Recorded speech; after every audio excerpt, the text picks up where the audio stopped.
Students, royalty accounts में strike and lockout का treatment most important है। मैं बार बार बोल चुका हूँ, अगर एग्जाम में कोई क्वेश्चन इंपॉर्टेंट होता है आने के लिए तो स्ट्राइक एंड लॉकआउट से रिलेटेड ट्रीटमेंट का होता है, जिसको समझाने के लिए मैंने पिछला वीडियो भी पूरा इसी बात को लिए रखा। उसमें दोनों बातें इंक्लूड की, स्ट्राइक और लॉकआउट की, और 3 केसेस बनाए जिनमें स्ट्राइक के या लॉकआउट को डील किया जा सकता है मिनिमम रेंट में। प्रोपोर्शनेटली कम कर दें जितने टाइम की स्ट्राइक लॉकआउट है, एक फिक्स परसेंटेज से कम कर दें मिनिमम रेंट को, राइट, या फिर एक्चुअल रॉयल्टी को हम मिनिमम रेंट के बराबर मान लें अगर वो रॉयल्टी मिनिमम रेंट से कम आती है तो। तीनों कंडीशन मैंने पिछले वीडियो में बहुत अच्छे से सिखाई, और आपको अगर मान लीजिए वो नहीं देखा है तो पहले उसको देखो, उसमें सारी चीज़ें समझो, कवर करो, और उसको बार बार देखो, 100% क्लियरेंस है उसमें। और उसके बाद ये एक और अपॉर्चुनिटी आपके पास है कि यहाँ पर हमारा जो है एक सवाल जिसमें स्ट्राइक और लॉकआउट दोनों चीज़ें हैं, ये न्यूमेरिकल मैं आपके लिए एक्सप्लेन कर दे रहा हूँ पूरा, जिससे आपका ये कॉन्सेप्ट और अच्छे से क्लियर हो जाएगा। तो थोड़ा ढंग से समझना है इसको कि कैसे हम इस चीज़ को डील करेंगे, राइट। इसके बाद हम फिर मिनिमम रेंट वगैरह सीखेंगे और लैंडलॉर्ड की बुक्स में अकाउंटिंग ट्रीटमेंट सीखेंगे। और ढंग से सुनना, 1 जनवरी 2011 को वीर ने ऑब्टेन्ड की माइन फ्रॉम योधा 1 रुपये पर टन पे। तो वीर ने माइन ऑब्टेन की योधा से, तो जो हमारा वीर है वो कौन हो गया? लेसी, ठीक है। जिससे ऑब्टेन की योधा से वो कौन हो गया? लेसर। रॉयल्टी की रेट ये वाई सा लग रहा है आपको, ये ₹1 पर टन है वो, राइट। इसमें कंफ्यूज होने की जरूरत नहीं है, ₹1 पर टन है वो। और मिनिमम रेंट 18,000 रुपये साल का है। मिनिमम रेंट कितना है? 18,000 रुपये साल का है। रिक्यूपमेंट शॉर्ट वर्किंग के लिए टाइम दिया है कि जो भी लीज का पीरियड है उसके पहले 4 साल। तो पहले 4 साल का मतलब 1, 2, 3, 4। इन 4 साल में अगर कोई शॉर्ट वर्किंग आएगी और उसके सक्सेसिव ईयर में 4 साल तक कोई सरप्लस होगा तो वो रिक्यूप करने के लिए यूज किया जाएगा। मतलब 11, 12, 13, 14 में कोई सरप्लस होगा, उसी से शॉर्ट वर्किंग रिक्यूब होगी, अदरवाइज नहीं होगी। This is the last year when the short working can be रिक्यूब्ड, right. और इन द ईयर ये आउटपुट दे रखे हैं। इन द ईयर 2015 स्ट्राइक है वहाँ पर 2 मंथ्स की। इन द ईयर 2016 हमारे पास लॉकआउट है 2 मंथ्स का। और ट्रीटमेंट देखिए क्या दे रखा है, अगर स्ट्राइक होगी तो मिनिमम रेंट हम प्रोपोर्शनेट बेसिस कम कर देंगे। मिनिमम रेंट प्रोपोर्शनेट बेसिस कम कर देंगे on the basis of pro rata basis या प्रोपोर्शनेट बेसिस, बात देखी होती है, of actual stoppage of work. जितने टाइम कम हुआ काम, जितने टाइम काम बंद रहा, जैसे स्ट्राइक हुई तो 2 महीने काम बंद रहा, 2 महीने का मिनिमम रेंट कम कर देंगे, ठीक है। लिखते हैं हाल की हाल इस बात को, मिनिमम रेंट को लिखते हैं तो ये क्लियरेंस में आएगी बात। जैसे हम पहले लिख रहे हैं ईयर 2011, 2012, 2013, 2014, 2015 एंड 2016, क्लियर। अब इसका आउटपुट है हमारे पास, आउटपुट है रॉयल्टी 1 रुपये पर टन है, तो 1 रुपये से मल्टीप्लाई करके हम रॉयल्टी लिख सकते हैं, सीधे रॉयल्टी लिख सकते हैं हम यहाँ पर। तो 1 रुपये पर टन है, तो 4,000 टन का आउटपुट किया हमने 2011 में, तो 4,000 रुपीज़ की हो गई रॉयल्टी। 9,600 टन का आउटपुट किया हमने 2012 में, तो 9,600 रुपीज़ की हो गई रॉयल्टी। ऐसे ही 18,000, 23,600, 15,200, 18,800 एंड 18,800, 23,600, 15,200, 18,400, ठीक है। अब देखिए इन दिस मिनिमम रेंट हमें देखना है, तो जिन ईयर में स्ट्राइक या लॉकआउट है उन्हें छोड़ के बचे हुए ईयर का नॉर्मल लिख दो मिनिमम रेंट। इनमें तो कोई चेंज नहीं होना ना, तो इन सब का मिनिमम रेंट हम लिख देते हैं 18,000। 2014 तक मिनिमम रेंट 18,000 लिख दिया। 2015 में स्ट्राइक है 2 महीने की, यहाँ पर मिनिमम रेंट में चेंज होना है। किस बेसिस पे होना है? जो इन्फॉर्मेशन दी है क्वेश्चन में। क्या इन्फॉर्मेशन दी है कि अगर स्ट्राइक होगी तो मिनिमम रेंट को हम कम करेंगे pro rata basis of actual stoppage of work. तो काम कितने महीने बंद रहा हमारा? 2 महीने। 2 महीने का हमें मिनिमम रेंट रिड्यूस कर देना है। 2 महीने का हमें मिनिमम रेंट रिड्यूस कर देना है। तो 18,000 रुपये कितने महीने का है? 12 महीने का। इसमें से मुझे कितना महीने माइनस करना है? 2 महीने का। इसको 12 से डिवाइड करूँगा, कितने महीने का आएगा? 1 महीने का। 2 से मल्टीप्लाई करूँगा, कितने महीने का आएगा? 2 महीने का। तो वो आएगा 3,000 रुपये। इसको मैं 18,000 रुपये में से लेस करूँगा तो कितना आएगा? 15,000 रुपये, 15,000 rupees. Is that okay? Now listen more of this. आप ऐसा भी कर सकते हैं कि सीधे 2 मंथ्स का आप कम कर दें, एक्चुअल स्टॉपेज ऑफ वर्क के हिसाब से 2 मंथ्स का आप कम कर दें, या फिर 12 में से 2 मंथ्स की स्ट्राइक है तो आपको मिनिमम रेंट लेना है 2 मंथ्स हटा के, कितने मंथ्स का? 10 मंथ्स का। 10 मंथ्स का ले लें। 18,000 को 12 से डिवाइड कर लो, 10 से मल्टीप्लाई कर लो। 12 से डिवाइड किया, कितना आया? 1500, 1500। 10 से मल्टीप्लाई किया, कितना आया? 15,000। Directly 15,000 can be written here, right? Let's move on. ये कौन सा ईयर है? 2015। 15 में है स्ट्राइक, तो हमने ये गलत ऊपर कर दिया, नीचे करना पड़ेगा ना। ये तो 2014 है भाई, इसलिए ऐसा करता हूँ, लाइन खींच देता हूँ जिससे मैं भी कंफ्यूज नहीं हूँ और आप भी कंफ्यूज नहीं हो, ठीक है? तो 2015 में हमने क्या किया? 18,000 को आप 12 से डिवाइड कर लो और 10 से मल्टीप्लाई कर लो, तो सीधे 3,000 वो 15,000 रुपये आ जाएगा, ठीक है? या फिर आप क्या कर सकते हो? 18,000 में से 2 मंथ्स का रेंट कैलकुलेट करके माइनस कर लो। 2 3 बार बोल चुका हूँ मैं। 12 से डिवाइड करोगे 1 महीने का आएगा, 10 से मल्टीप्लाई करोगे 10 मंथ्स का आ जाएगा, क्योंकि 2 मंथ्स की स्ट्राइक थी। हम रेंट कितना कंसीडर करने वाले हैं? 10 मंथ्स का। क्लियर? अब आगे देखते हैं क्या लिखा है। आगे उन्होंने लिखा है, but in the event of lockout, lockout के केस में मिनिमम रेंट को हम रिड्यूस करेंगे 40% से, राइट? रिड्यूस्ड बाय लिखा है, बाय माने एग्जैक्ट 40% कम होगा। तो 40% से कम करेंगे, इसका मतलब कितना कर देंगे उसको? 60%।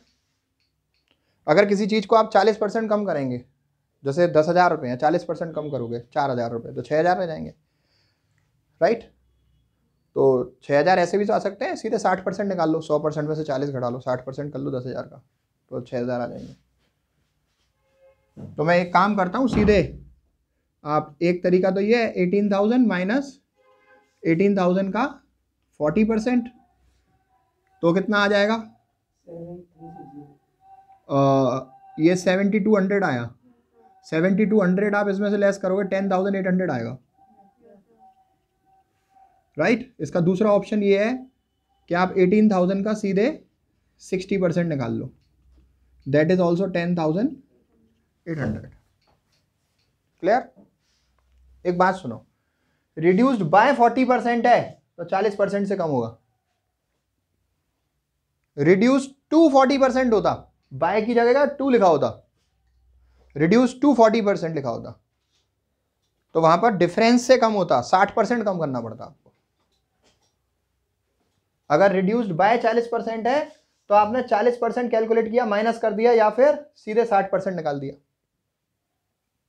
एक ही बात है। लेकिन अगर रिड्यूस्ड टू 40% है तो उसका मतलब आपको 40% पे लेके आना है उसको 60% कम करना है। तो 18,000 का 40% 7,200 रुपये होगा फिर वहां पे। दोनों पॉइंट समझने चाहिए अच्छे से कि रिड्यूस्ड बाय और रिड्यूस्ड टू में ट्रीटमेंट क्या होगा। Is that okay everyone? Clear? Let's move on to this. ये हमारे मिनिमम रेंट की बात हो गई। अब इसमें हम बात करते हैं शॉर्ट वर्किंग की और सरप्लस की और रिक्यूपमेंट की। सरप्लस की और शॉर्ट वर्किंग के रिक्यूपमेंट की और अनरिक्यूप की, ये बात करते हैं। देखिए, पहले साल आपका मिनिमम रेंट 18,000 रुपये है। कितना है? 18,000 रुपये, 18,000, which is higher than the royalty amount. So there is what? There is what? 14,000 is not important. It is of what? It is of short working or surplus. It is important, right? Now we have minimum rent higher in the second year also. So we have short working 8,400. Then we have again in the third year, royalty higher than the minimum rent. If royalty is higher than the minimum rent, there has to be for 800 rupees only. Right? Move on. In the year 2014, we have royalty 23,600, but minimum rent is lesser. So there is surplus for 5,600. 5,600, there is a surplus.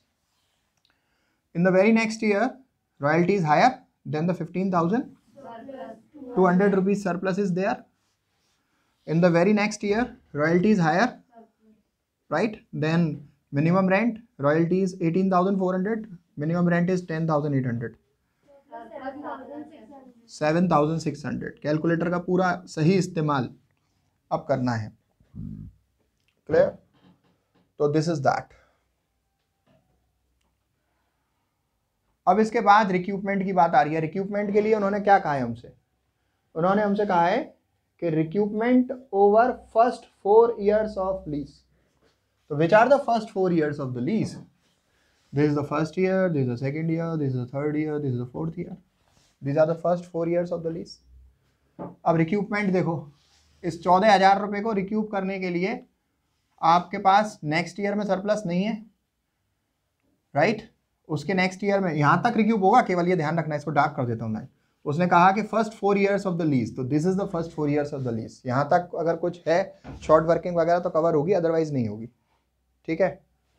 तो हमारे पास अब यहाँ पर जो है कोई short working तो है 14,000 रुपये की, उसके अगेंस्ट सरप्लस है 800 रुपये का. तो ये यूज हो गया. बचा कितना? 14,000 में से 800 रिक्यूब हो गया. कितना बचा? 13,200.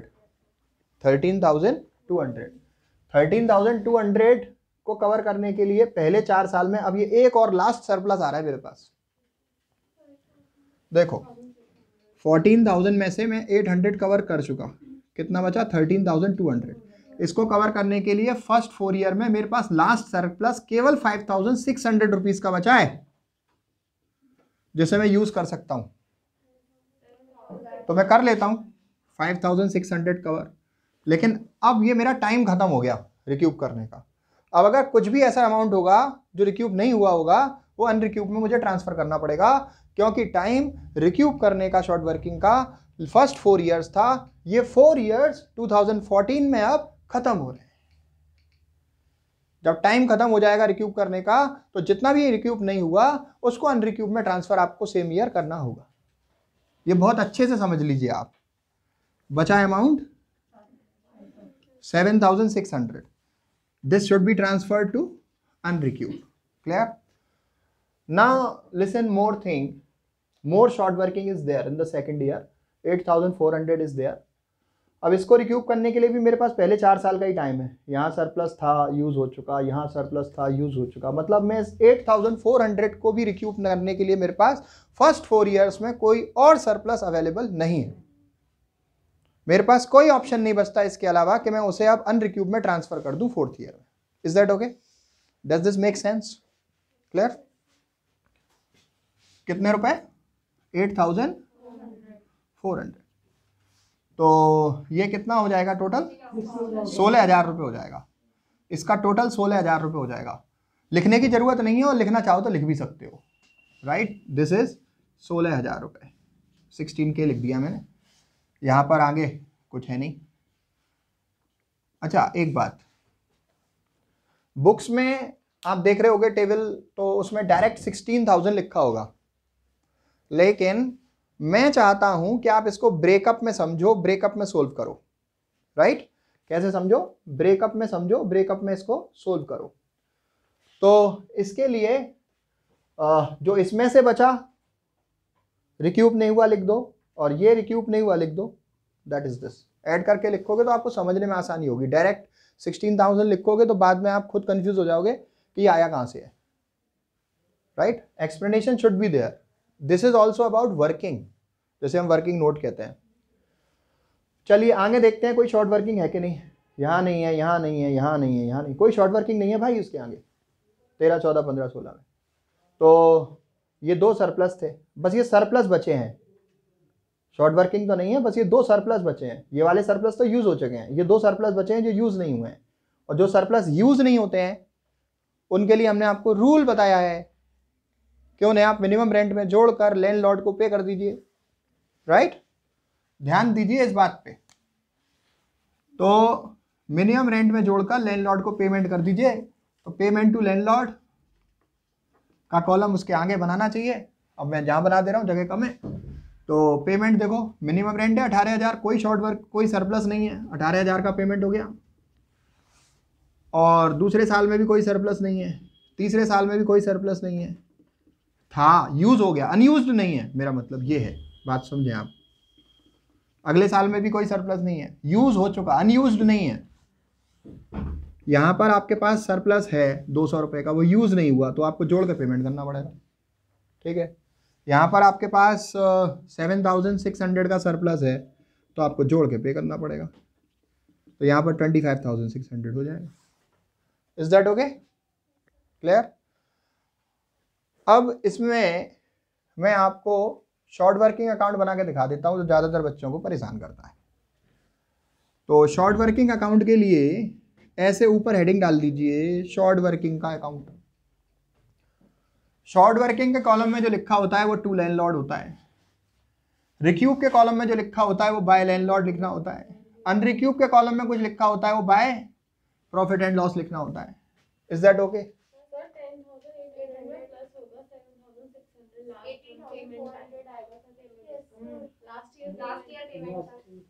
अच्छा, ये हमारा जो लास्ट ईयर में, इस वाले ईयर में मिनिमम रेंट कितना है? 15,000 का है ना।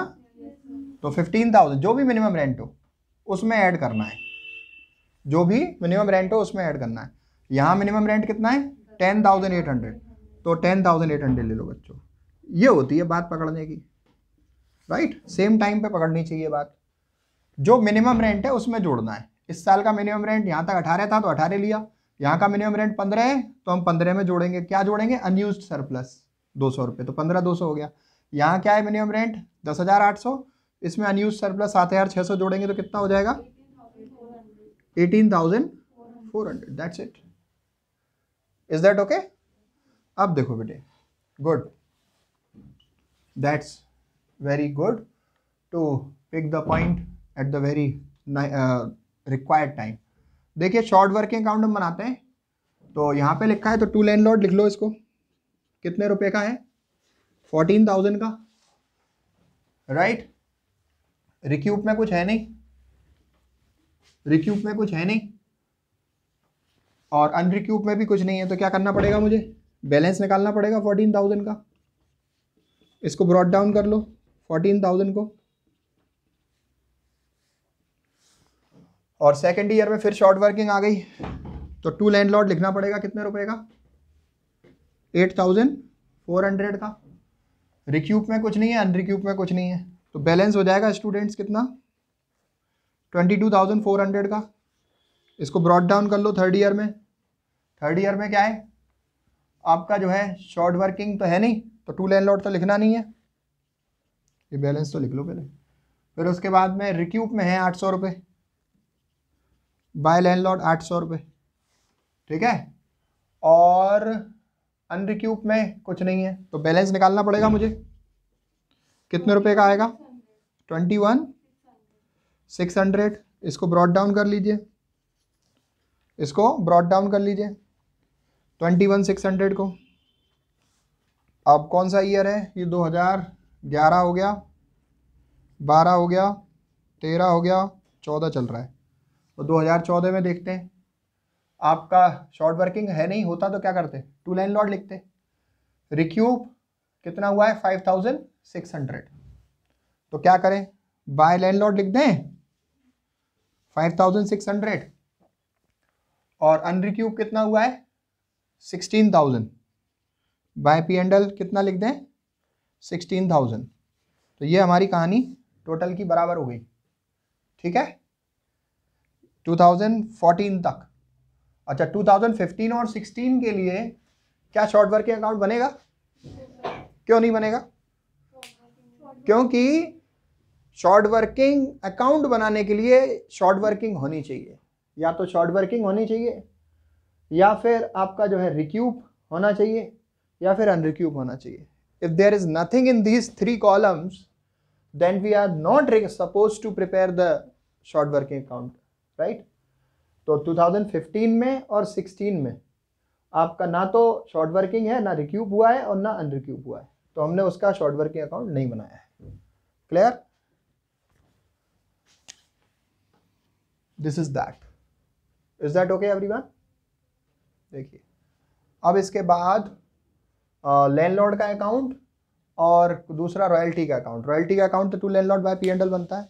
लैंडलॉर्ड का अकाउंट कंडीशन 1, कंडीशन 2, कंडीशन 3 में बनाएंगे. किसी को भी कंफ्यूजन है तो प्रीसीडिंग लेक्चर देखेंगे, उस हिसाब से बनाएंगे, राइट? तो उसको एडिशनली डिस्कस करने का ज़रूरत नहीं है. Thank you so much. अब हम नेक्स्ट जो टॉपिक डिस्कस करेंगे वो मिनिमम रेंट का होगा नेक्स्ट लेक्चर में, राइट? और accounting treatment in the books of landlord, है ना? थैंक्स.